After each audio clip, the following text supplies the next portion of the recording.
하나님의 말씀은 이사야서 42장 18절 말씀부터 마지막 절까지 보시겠습니다.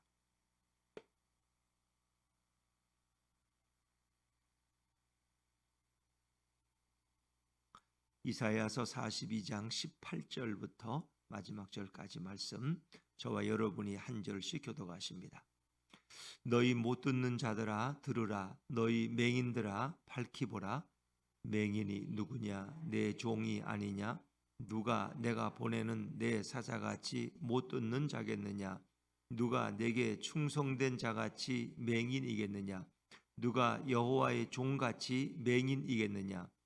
내가 많은 것을 볼지라도 유의하지 아니하며 귀가 열려 있을지라도 듣지 아니하는도다. 여호와께서 그의 의로 말미암아 기쁨으로 교훈을 크게 하며 존귀하게 하려 하셨으나 이 백성이 도둑 맞으며 탈취를 당하며 다 굴 속에 잡히며 옥에 갇히도다. 노략을 당하되 구할 자가 없고 탈취를 당하되 되돌려 주라 말할 자가 없도다.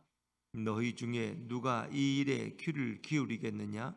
누가 뒤에 올 일을 삼가 듣겠느냐? 야곱이 탈취를 당하게 하신 자가 누구냐? 이스라엘을 약탈자들에게 넘기신 자가 누구냐? 여호와가 아니시냐? 우리가 그에게 범죄하였도다. 그들이 그의 길로 다니기를 원하지 아니하며 그의 교훈을 순종하지 아니하였도다. 같이 읽습니다. 그러므로 여호와께서 맹렬한 진노와 전쟁의 위력을 이스라엘에게 쏟아 부으심에 그 사방에서 불타오르나 깨닫지 못하며 몸이 타나 마음에 두지 아니하는도다. 아멘. 할렐루야. 네, 이 새벽에 나오신 여러분의 우리 주님의 은혜가 함께하기를 간절히 바랍니다. 자, 이사야 42장은 굉장히 중요한 부분이고 메시아에 대한 예언이고 또 역사 속에서 이스라엘 백성이 어떻게 바벨론에서 돌아오게 되었는가를 설명해 주는데 우리가 앞부분을 다시 한번 생각해 보면 42장 1절부터 9절까지는 이 땅에 오시는 여호와의 종으로 오시는 우리가 말하는 메시아죠. 그 종의 성품과 사역이 소개됩니다. 그분이 어떤 성품을 가졌고 그분이 도대체 어떤 일을 하시냐, 어떤 사역을 하시기 위해서 이 땅에 오셨느냐 하는 것을 설명을 했고요. 그 다음에 이제 두 번째로 생각한 10절부터 17절까지는 종의 사역에 대한 인류의 반응, 그래서 새 노래로 온 열방이 하나님을 찬양하는, 그것은 왜 정말 놀랍고 신기한 하나님의 구원 역사이기 때문에 거기에 대해서 새 노래로 하나님을 찬양하는, 그리고 이제 종의 출현으로 인해서 첫 번째 사역이 바벨론에 포로되었던 이스라엘 백성이 돌아오는, 근데 그것은 정말 신묘막측한 방법으로 하나님이 돌아오게 하시기 때문에 그것은 고레스에 의해서 바벨론이 포로에서 해방된 것만 의미하는 것이 아니라 정말 예수 그리스도 메시아가 오심으로써 인간이 어떻게 구원받을 수 있는가를 우리에게 구체적으로 보여주는 말씀입니다. 근데 이제 같은 장에 있지만 이 18절부터 25절 우리가 읽은 부분은 조금 생각을 달리해야 돼요. 이 종이라는 의미를 조금 여러분 새롭게 생각해야 돼요. 그러니까 오늘 42장에서 쓰이는 이 종이라는 것은 내가 붙드는 나의 종, 내 마음에 기뻐하는 자 할 때 이 1절에서 내가 붙드는 나의 종은 분명히 이거는 메시아를 가리키는 거예요. 메시아, 하나님께 쓰임받는 도구로 쓰임받는 많은 인물들과 메시아를 가리키는 것인데, 오늘 우리가 읽은 이 18절부터 말씀하시는 종이라는 것은 조금 다른 의미라는 걸 생각하셔야 돼요. 그러니까 종이라는 의미에는 메시아를 가리키는 한 개인을 가리키는 종이라는 의미도 있지만 집단적인 의미의 종이라는 표현이 있다는 거예요. 그러니까 이걸 누구로 가리키느냐? 그것은 이스라엘 전체를 가리키는 거예요. 그러니까 이스라엘을 향해서 나의 종이라고 말씀하시는 거예요. 여러분들이 이제 이게 헷갈리면 이 본문은 잘 이해하기가 어려워요. 그래서 여기서 말하는 종이라는 것은 이스라엘 민족 전체를 하나님은 또 종이라고 부르신다. 왜? 메시아를 불러서 메시아를 종으로 불러서 이스라엘 백성을 구원하고 또 전 인류를 구원하도록 그 사명을 맡긴 것처럼 이스라엘 민족을 처음에는 종으로 부르셔가지고 그 이스라엘 민족이 온 열방에 뭘 전하는, 빛이 되게 하는, 복음을 전하는 도구가 되게 하셨다는, 그게 하나님의 계획이라는 거예요. 그런데 이스라엘을 보니까 이들이 그럴 능력이 안 돼. 그들은 우상 숭배와 죄악에 빠져가지고 그 일을 할 수가 없어요. 그래서 이 땅에 메시아 곧 진정한 여호와의 종이 오셔서 그 일을 대행하게 되시는 거죠. 자, 우리 이 종을 좀 이해하기 위해서는 41장 7절과 8절과 9절을 한번 한 장을 앞으로 다시 넘기세요. 그래서 여기서 말하는 종은 도대체 누구를 가리키는 것이냐? 이사야 41장 8절 9절 8절과 9절을 다시 앞으로 돌아가서 한번 읽어볼게요. 시작. 그러나 나의 종 너 이스라엘아, 내가 택한 야곱아, 나의 벗 아브라함의 자손아, 내가 땅끝에서부터 너를 붙들며 땅 모퉁이에서부터 너를 부르고 내게 이르기를 너는 나의 종이라, 내가 너를 택하고 싫어하여 버리지 아니하였다 하였노라. 아멘. 분명히 41장 8절에 나의 종 너 이스라엘아, 이스라엘을 종이라고 부르잖아요. 그렇죠? 그러니까 이걸 여러분이 헷갈리면은 평생 봐도 이 성경을 깨닫지를 못해. 아니 이거 앞에서는 뭐 종을 메시아라고 하더니 또 뒤에서는 뭐 딴소리를 해 이렇게 하는데, 그러니까 이거 이스라엘 전체를, 이스라엘도 하나님이 부르신 한 도구예요. 이스라엘을 특별히 택하셔서, 그래서 신명기에 보면 너희가 숫자가 많아 택한 게 아니야, 너희가 잘나서 택한 게 아니라는 거야 오히려. 근데 하여튼 하나님의 선택의 그 은혜는 이스라엘이라는 히브리인을 택해서 그들로 하여금 세배의 열방의 빛이 되게 하시는 거예요. 빛이 되게. 그래서 택했다는 의미에서 그들은 하나님의 종이 되는 거예요. 종된 민족이야, 종된 민족. 근데 그 종이 그 사명을 제대로 감당하지 못하니까 하나님께서 메시아, 진정한 여호와의 종을 불러서 그 사명을 대행하게 하시는 거죠. 자, 이제 우리 18절부터 20절까지 이제 그 부분을 먼저 한번 읽어보죠. 자, 18절입니다. 18절 시작. 너희 못 듣는 자들아 들으라, 너희 맹인들아 밝히 보라. 듣지 못하는 자들, 듣지 못하고 뭐예요? 귀머거리. 또 너희 맹인들, 보지 못하는 자들아, 시각장애인, 밝히 보라. 보기를 원하시는 거예요. 좀 듣기를 원하는 거예요. 근데 이 민족이 보지도 못하고 듣지도 못해. 아주 답답해요.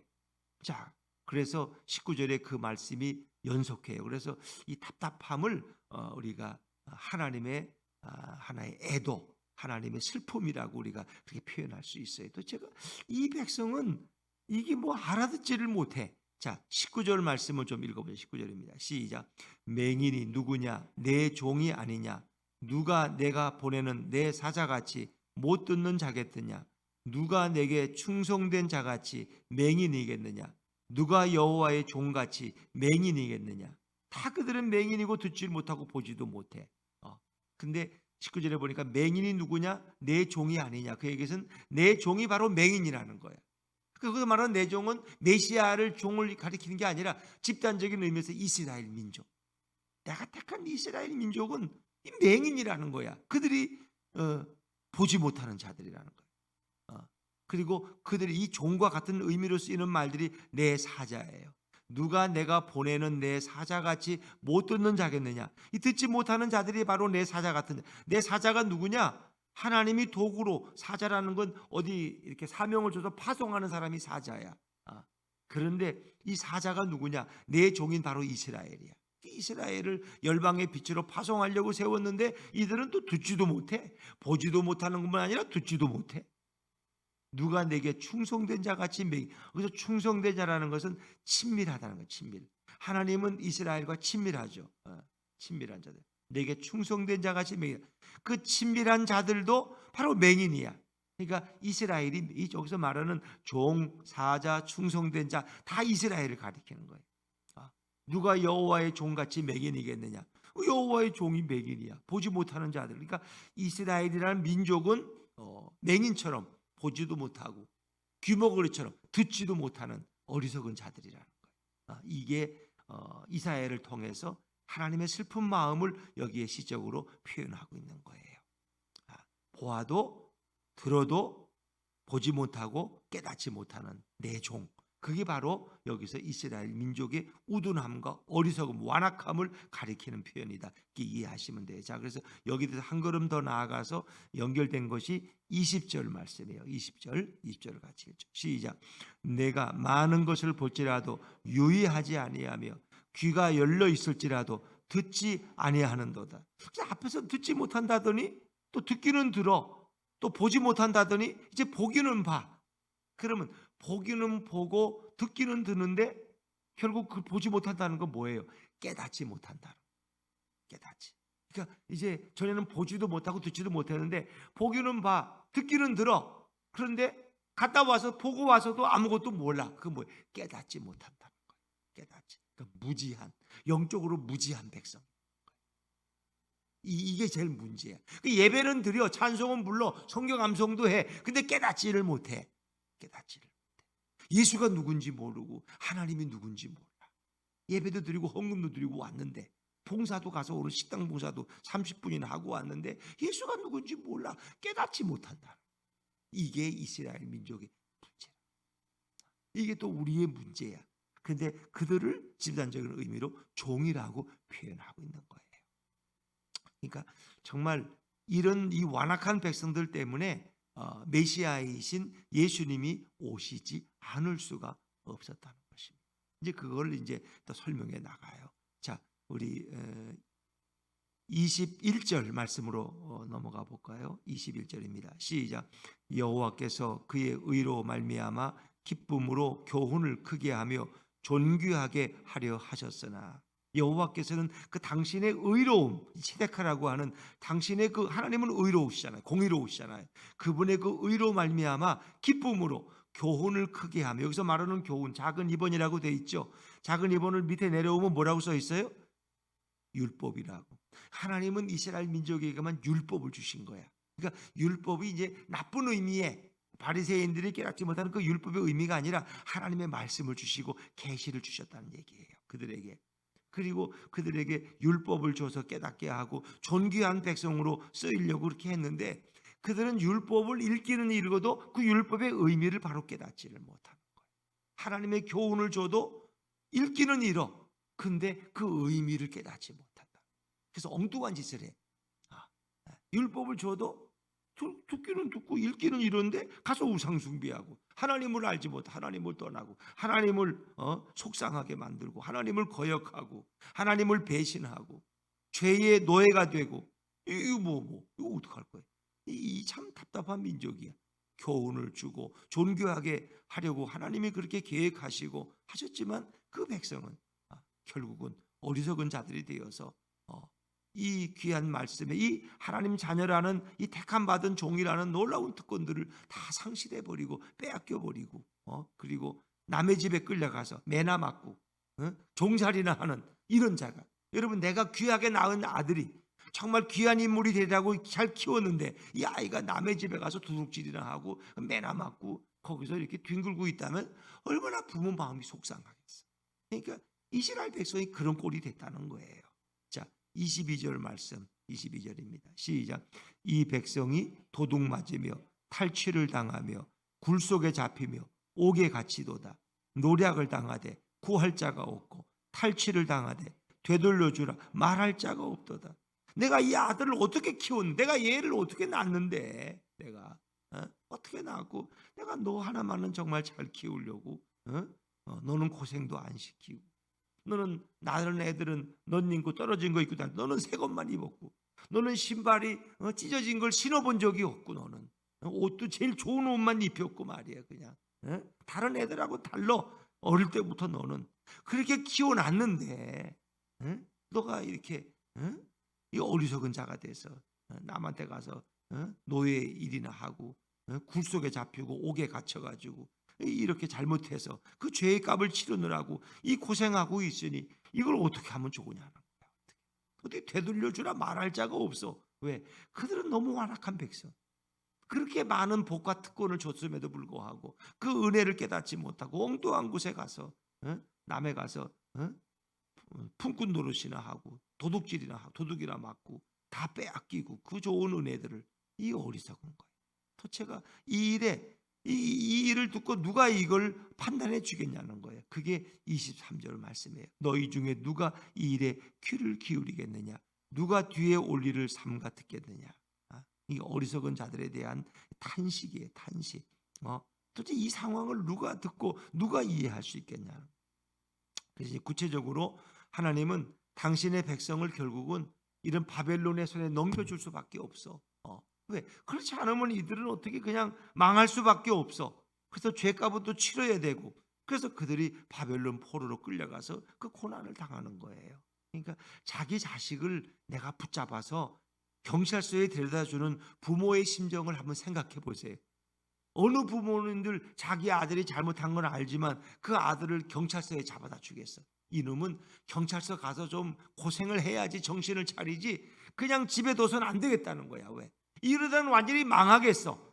그러니까 경찰서에도 가서 재판을 받고 감옥에 가서 좀 고생을 해야 돼. 얘는 이런 의미. 그러니까 결국 부모가 자식을 붙잡아 가지고 도망 못 가게 붙잡아서 결국 경찰서에 갖다 고발을 시키는 거야. 너는 죄값을 치러야지 사람이 되지. 이래 가지고는 안 되겠다. 이제 이런 의미라는 거 이해가 되세요? 자, 24절 말씀. 24절입니다. 시작. 야곱이 탈취를 당하게 하신 자가 누구냐? 이스라엘을 약탈자들에게 넘기신 자가 누구냐? 여호와가 아니시냐?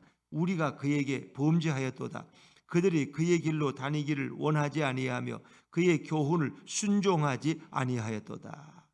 야곱이 탈취를 당하게 이 도둑맞게 모든 걸 다 도둑맞았어. 바벨론에 와서 뭐 성전과 이 왕궁에 있는 모든 걸 다 뺏어갔어. 그 신자가 누구냐? 이스라엘을 약탈자들에게 넘기신 자가 누구냐? 바로 여호와라는 거예요. 하나님이 이 사랑하는 당신의 백성 이스라엘 민족을 결국 약탈자들에게 넘겨줬다는 거예요. 성문을 열어주고, 우리가 그에게 범죄하였도다. 그들이 그의 길로 다니기를 원해. 그들이라는 것은 이스라엘 민족이 하나님이 정하신 그 의의 길로 가지 아니하고 하나님의 그 교훈, 그 말씀과 계시와 율법을 순종하지 아니했다는 거예요. 그래서 하나님이 그들을 결국은 도둑당하게 하고 끌려가게 만들고 바벨론의 포로가 되게 하셨다는 거예요. 오죽하셨으면 하나님이 그렇게 했을 거예요. 이 범죄한 자들이 깨닫지를 못하니까 완악하니까 오죽했으면 하나님이 그렇게 했을 거예요. 그래서 하나님은 이 백성을 볼 때 예수님이 오셔서도 너희가 눈이 있어도 보지 못한다는 거예요. 귀가 있어도 듣지를 못한다는 거예요. 이게 참 제일 안타까워요. 바리새인 서기관들이 똑같은 말씀이에요. 깨닫지를 못해. 메시아가 와서 눈앞에 있어도 못 깨달아 그걸. 그리고 엉뚱한 소리만 하고 또 예수님을 십자가에 못 박고 이런 짓을 하는 거예요. 우리의 신앙의 가장 큰 깨달음은 예수 그리스도가 이 땅에 오셨고 그분이 바로 나의 구주이시고 그분이 바로 하나님이심을 깨달아야 되는 거예요. 이제 그 말씀이 연속되는 말씀인데, 예를 들면 이런 말씀이 이제 재판정에 판사가 이렇게 재판을 하려고 보니까 자기 아들이 붙들려 와서 공부하러 간다고 뭐 독서실 간다고 돈 달라 그러더니 이놈이 친구들하고 어울려 가지고 그냥 나쁜 짓 다 걸려 가지고 온 거야. 그러니까 판사는 내 아들이야. 내가 사랑하는 아들이야. 사랑하는 아들에게 이게 죄를 줄 수가 없어. 이거 어떻게 하면 좋아요? 그런데 이거 어떻게 해요? 근데 판사는 공의로워야 돼. 자기 아들이라고 봐주면 안 돼. 그러니까 대가를 치러야 돼. 거기에 대해서는 죄의 벌을 치르도록 해야 돼. 이거 어떻게 하면 좋으냐? 이제 그런 거가 똑같아요. 그런 거.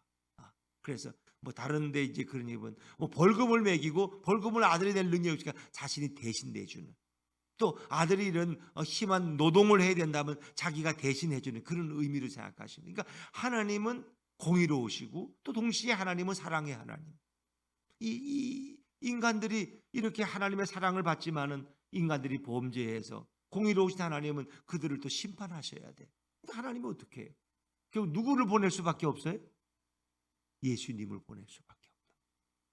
사랑하기 때문에 내 아들을 구원하기 위해서 그들을 천국으로 이끌기 위해서 누구를 보내야 돼? 예수님을 이끌어 보내셔야 돼.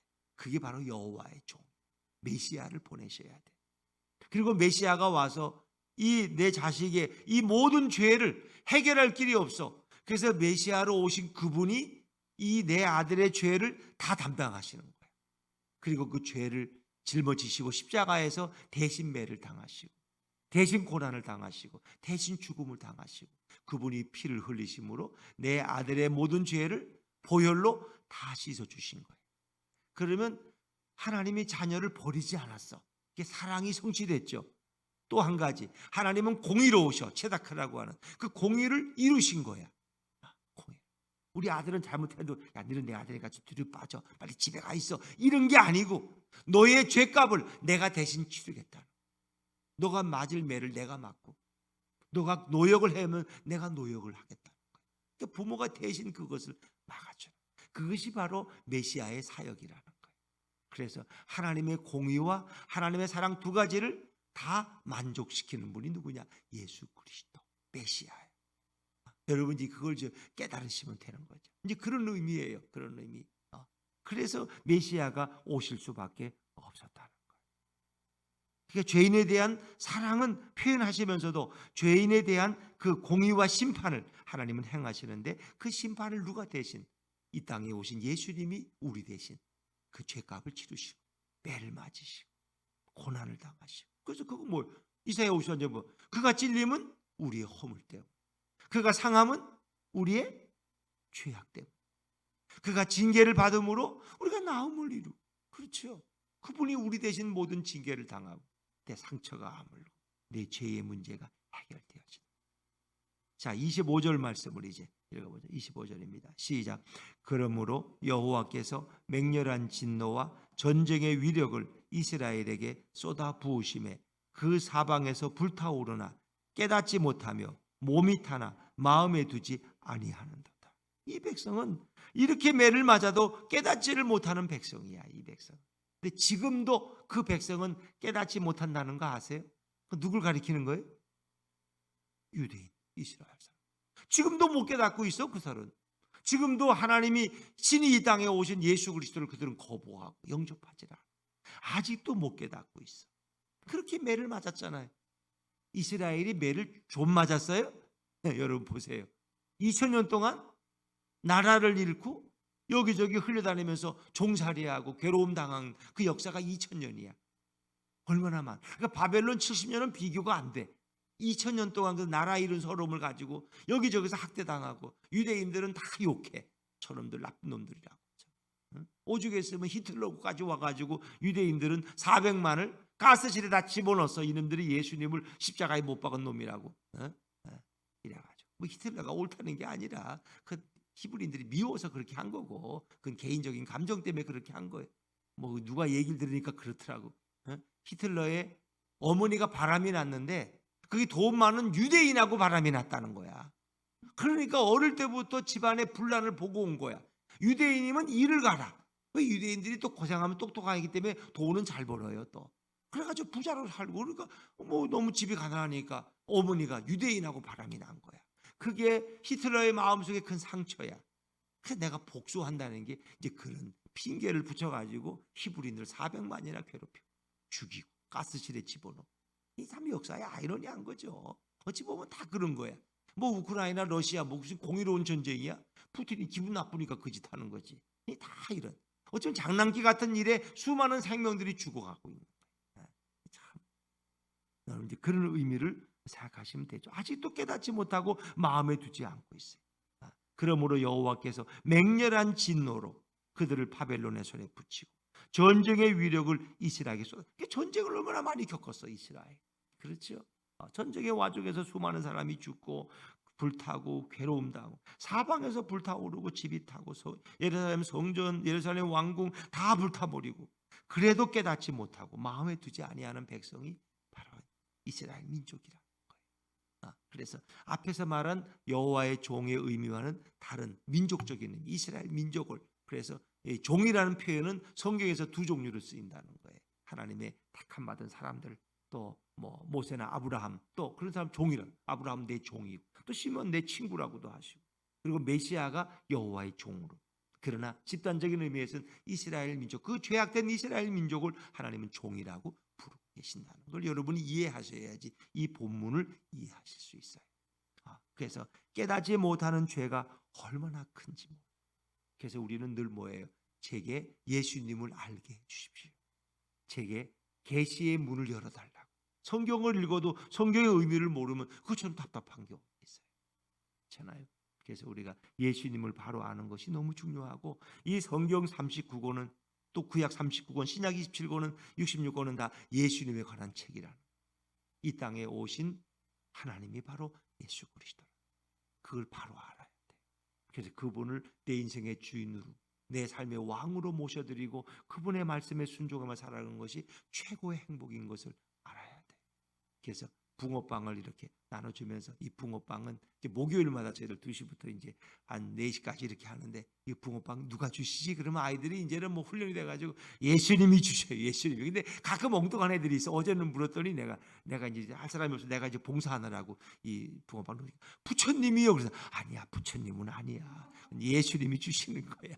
근데 또 어떤 어머니는 와가지고 하나님이라 그래. 그래서 하나님은 맞아요. 그러나 하나님 하면 유대교인들도 하나님을 믿어요. 그렇지 않아요? 그들도 하나님 믿어. 그러나 그들은 구원이 없어. 그러니까 하나님이 인간의 몸을 입고 이 땅에 오신 그 성육신 하신 그분이 바로 예수 그리스도야. 그 예수님이 구원자야. 그래서 예수님이라고 표현해야 더 구체적이고 옳은 겁니다. 하나님 그러면 유대교인들도 하나님이라. 그럼 유대교인이라고 뭐 하나님이라고 구원받나요? 아니에요. 근데 어떤 아이들은 똑똑해가지고 또 이렇게 붕어빵을 주면 하나님, 성령님, 예수님, 또 걔는 교회 다니는 거야. 자기는 기독교회 다닌다. 그래서 야, 그렇게 말 안 해도 돼. 바로 예수님이 하나님이고 예수님이 성령님이야. 예수님이라고. 왜? 구체적으로. 그리고 우리가 눈으로 볼 수 있는 분은, 이 땅에 오신 분은 예수님이야. 그러니까 성령님을 본 사람은 없어. 하나님을 본 사람도 없어. 왜? 영이시기 때문에. 인간의 몸으로 나타나신 분, 우리에게 보여주신 분은 다 예수님.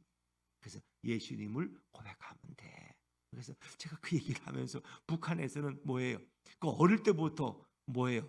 다 이렇게 유치원 뭐 키우잖아요. 다 이렇게 집단적으로. 그럼 뭐 아이들에게 뭐 뭘 줄 때마다 이거 누가 주는 거지? 그러면 어버이 수령, 김일성 아버지가 주는 거고, 김정은 아버지가 주고, 이렇게 말하잖아요. 그러니까 그 커서도 모든 건 다 주는 분은 누구야? 어버이 수령이 주는 거야. 그래서 내가 그 생각이 나더라. 그러나 이 아이들이 지금 뭔지 모르고 봤지만 내 인생의 모든 것은 예수님이 주신다. 그래서 그 아이들은 소문이 그렇게 나요. 저 상가 앞에 가면은 하나님이 붕어빵을 주신대. 예수님이 붕어빵을 주신대, 공짜로. 그래서 와서 봤는데, 저는 계속 그렇게 아이들에게 예수님이 주시는 거다. 그러니까 아이들 속에는 예수님은 이렇게 맛있는 붕어빵을 주시는 분이구나. 그러나 그 의미밖에 모르지만 그들이 성장하면서 예수님은 내 인생의 모든 것을 공급해 주시는 분이고, 내게 영원한 생명을 주시는 분이고, 나를 영원한 천국으로 인도하시는 분이구나. 그렇게 깨달아가기가 얼마나 좋겠어요. 그렇죠? 부처님이 주신다고 고백하는 아이들과는 근본적으로 다르잖아요. 그 아이들은 물론 대부분 교회를 안 다녀. 그러나 그 아이들은 물으면 다 예수님이 주신다고 대답을 해. 뭐 그렇다고 깨달아지겠냐마는, 그러나 그들의 마음속에 이건 예수님이 주시는 사랑의 빵이구나 하는 걸 깨닫는 것이 얼마나 중요하냐. 우리가 이 예수님을 깨닫는 것이 이렇게 중요해요. 오늘도 그 좋으신 예수님을 모시고 예수님과 함께 걸어가는 행복한 하루가 되시기를 주의 이름으로 축원합니다. 기도하겠습니다.